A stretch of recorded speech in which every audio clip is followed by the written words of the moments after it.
Om Sahana Vavatu Sahanau Bhunaktu Sahaviryam Karavavahe Tejasvinavadhitamastu ma vidvishavahe.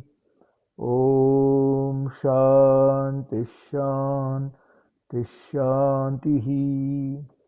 We are reading from the book Sadhana Panchakam by Swami Dayananda Saraswati, which is a commentary on the Sadhana Panchakam, which is a set of 5 verses composed by Adi Shankaracharya. It's a set of instructions for the sadhaka, for the spiritual seeker. Each verse has 8 instructions for a total of 40 instructions. We are currently in the middle of discussing verse 4. So we'll start with reading verse 4 and the complete translation of verse 4 and then continue. Kshudvyadhischa chikitsyatam pratidinam bhikshaushadham bhujyatam swadvanannatu yachyatam vidhivashat praptena santushyatam shitoshnadi vishahyatam natu vratha vakyam samucharyatam audasinyam abhipsyatam janakripa naishthuryamutsrijyatam. So that a complete verse translation is as follows. May you treat hunger as a disease, eating appropriate food every day in proper proportions, taken like medicine. May you not ask for tasty food. May you be happy with whatever comes to you in accordance with your karma. May you endure heat and cold, etc. without complaint. May you not speak meaningless words. May you strive to obtain even-mindedness and emotional neutrality. May you be equanimous to others and also remain unaffected by their praise or censure. So next section is avoid useless speech. Then in between the verses, Natu vratha vakyam samucharyata. May you refrain from speaking words that have no meaning. Vratha means vyartham, useless. So vratha vakya means words that have no meaning. Na samucharyata. May they not be spoken. Why? Because they have no meaning. This is called vak tapas, discipline with reference to speaking. If your speaking is all right, your thinking will also become all right. It is in speaking alone that you have to correct your thinking, because you cannot really do anything about how you think. If you can correct your expression, then your thinking will naturally adjust itself. The whole thinking will change as your speaking changes. Therefore, words which have no meaning at all, even complaints that are not heard by anyone else, all of these should be given up. They have no meaning because they have no productivity. Maybe it is good for you to exhaust your energy or some emotional build-up, but a mukshu definitely should not speak useless words. This includes unproductive words such as gossip. Gossip is also called vyartha vakya. May you refrain from gossiping. If somebody did something, why do you bother about it? People who bother about what others did are people who want to do the same thing. That is why they talk about it. If someone says, "Did you hear?" it means that is exactly what this person wants to do. Suppose you want to do something and you cannot, either because you are chicken or because you have some kind of value or whatever. And if others do it, you start gossiping. Talking about others is one of the worst things that one can do. A mumukshu cannot afford to do that. Leave people's personal lives alone and do not talk about them. This is a very important thing. No one's personal life should be attacked by anybody. While teaching, I may say things about what a person says. That is a different thing because it is Shastra. But some people dabble in the Shastra without any responsibility, and we have to deal with these statements. They are modern Purva Pakshas, philosophical opponents, and it is a teacher's job to respond.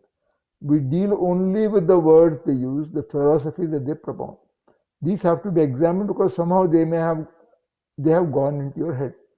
But if they have already gone into your head, then we have to remove them. That is my job and that is what I do. But you should definitely not say anything about the person's personal life or lifestyle. That is his lookout. They are all adults and can take care of themselves. Therefore, natu vratha vakyam samucharyata. Never, never talk about others' personal life. This is one of the important things in a seeker's life. I go one more step and say, do not even use adjectives which have no meaning. Why use them? There is no need to say white milk, for example, or good sadhu. These adjectives are all unnecessary words. Do not use words that are redundant, like eternal, immortal. Eternal is enough. Why immortal, infinite? Infinite is eternal, eternal is immortal, immortal is eternal is infinite. Eternal, immortal, infinite, supreme consciousness at once divine, spiritual center sparks in your heart. When used together like that, they are redundant. These are all words to be unfolded, not simply used. Next section, maintain equanimity. Then, audasinyam abhipsyata. Aptum is audasinyam abhipsyata. Aptum ishyata. May you desire to achieve audasinyam. Audasinyam, udasinasya bhavaha. Audasinyam is having the attitude of udasinaha. Udasinaha means one who does not join this side or that side. This is not like the neutral policy of Switzerland, which is a neutrality in which there is some benefit. Being neutral, they get the benefit from all other countries. That is the whole idea. That is not the kind of neutrality we are talking about here. Here you are neutral without exploiting neutrality.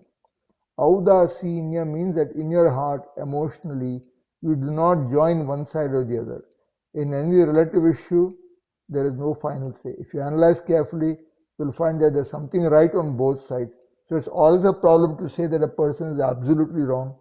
Generally, you have to go with those who are supposed to deal with issues and decide what is adharma and adharma.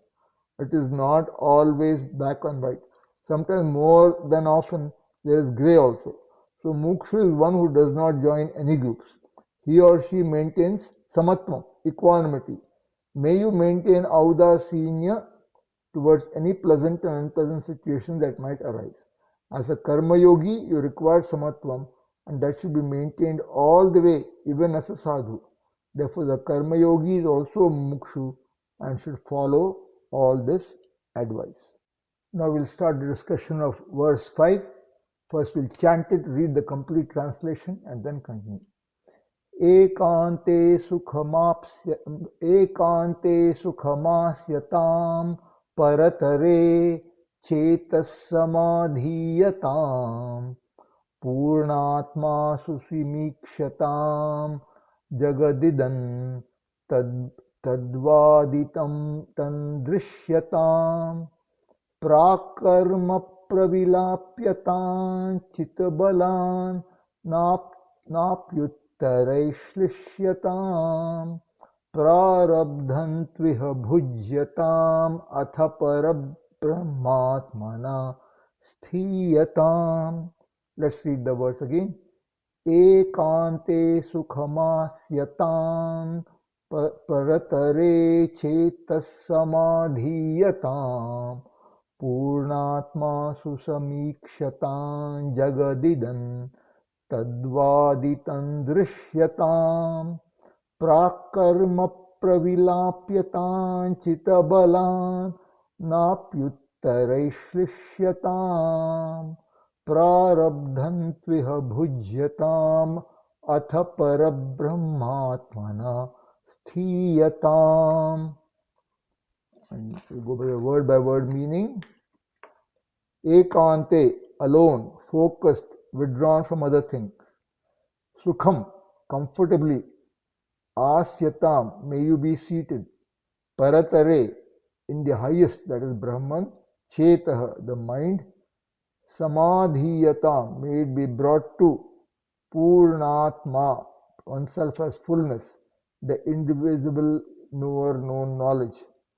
Susa Mikshatam, may it be seen as unfolded by the Shastra. Jagadidam, this world, tadvadhitam, sublated by correct understanding of the nature of Brahman and Atma, drishyatam, may it be seen, prak karma, previously accumulated, sanchita karma, pravilapyatam, may it be dissolved, chitibalan, by the strength of knowledge, api, also, uttaraihi, new karma performed in the remainder of this life, na shlishyatam, may one not get affected, that is literally means burned, prarabdha karma, the karma that causes birth and life experiences too, but iha, here, now, bhujyatam, may it be experienced, atha, thereafter, parabrahmatmana, in the form of parabrahma atma, sthiyatam, may you abide. May you sit in a posture that is comfortable, withdraw your mind from everything else and bring it to focus on Param Brahma. May you see the truth of the self as Purna Atma, the undivided, knower known knowledge as unfolded by the Shastra. May you sublate this world through correct understanding of Brahman and Atma. May your previously accumulated karma thereby be dissolved through knowledge. May you remain unaffected by any new karma performed in the remainder of this life. May you enjoy the prarabdha karma in this body, in this world. After the fall of the body, may you abide as Brahman, the limitless, as Ishvara for the world. Assimilate, next section, assimilating this knowledge. In this last verse, the author speaks about nidhyasanam, contemplation. As we have seen, contemplation is meant for knocking off the viparita bhavana caused by the samskara, the notion of body identification. Deha eva atma iti samskara.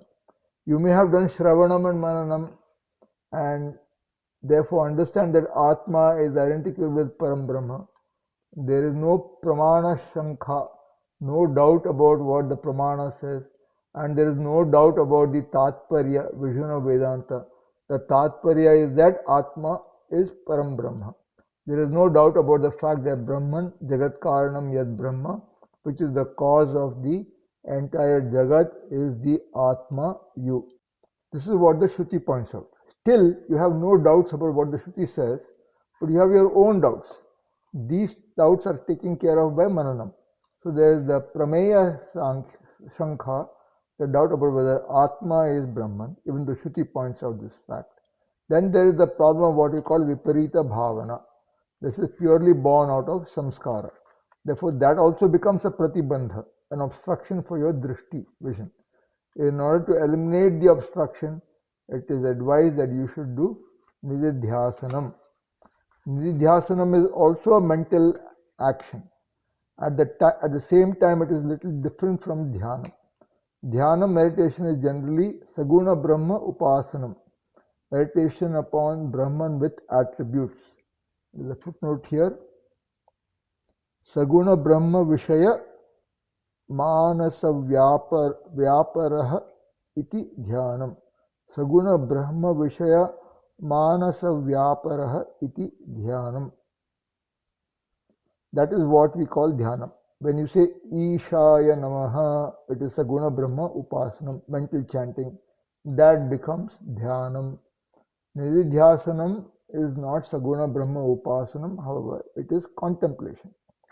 The difference is that in contemplation you have Shabdha Anuviddha Savikalpa. Contemplation connected with Shabdha, a word or words. Vikalpa means that there is a contemplator and an object of contemplation. Here the object of contemplation and the contemplator happen to be the same. Therefore, this connection takes place with the Shabdha. One example of a Shabdha which we saw before is Purnoham, I am fullness. The implied meaning of the word fullness as in Purna Atma is Jnatar Jnana Gneyam, knower, knowledge known. Jnatar Jnana Gneyam, knower, knowledge known. All three of them are non-separate from Chaitanyam, consciousness, that is Purna Atma. If you see the knower, knowledge and the known are all non-separate from the Atma Chaitanyam, then there is no separation at all. The Sadatma alone is the Chidatma. There is a footnote here. Sadatma, the self manifest as existence. There is Sad plus Atma. And then Chidatma, Chit plus Atma. The self manifests as consciousness.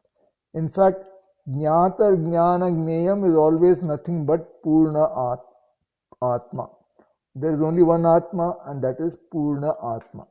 This is Nididhyasanam with reference to Purna Atma, Shuddhatma, Muktatma, Sadatma, Chidatma, the self that is fullness, pure, free, existence, consciousness.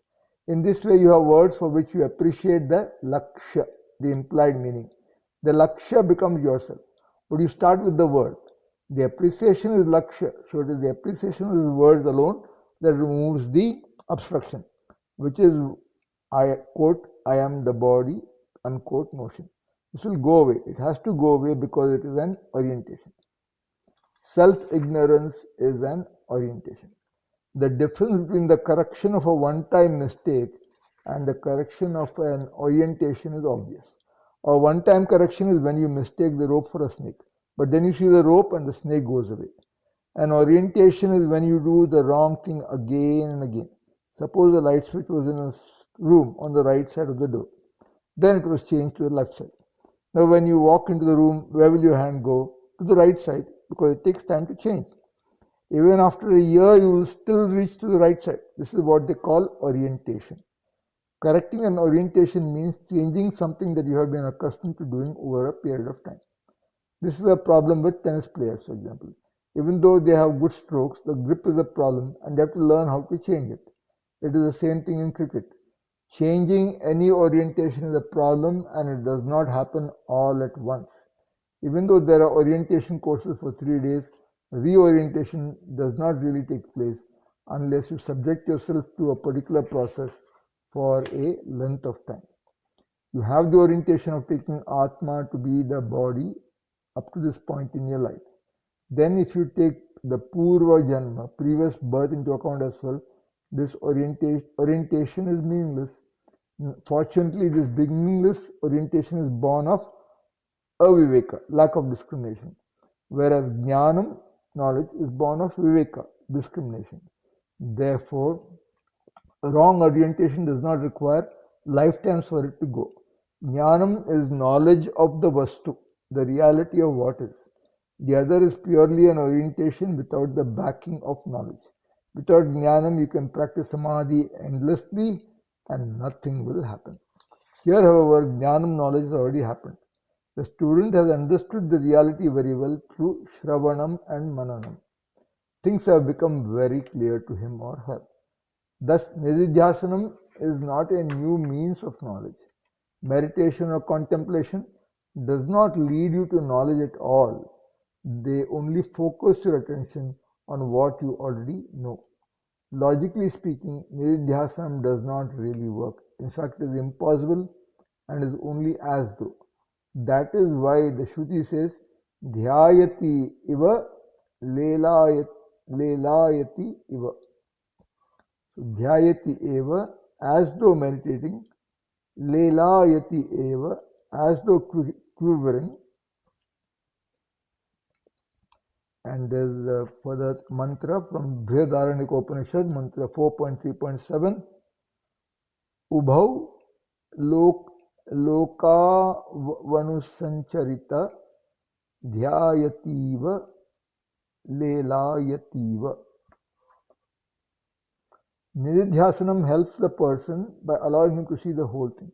You must have that kind of familiarity with Purna Atma. For example, when I say pot, you appreciate the pot. In that same way, when I say Purna Atma, you should be able to appreciate what Purna Atma is. It should become very clear to you. Om Purnamadav Purnamidam Purnat Purnamudachyate Purnasya Purnamadaya Purnamevavashishyate. Om Shanti Shanti Shanti. Harihi Om Shri Gurubhyo Namaha. Harihi Om.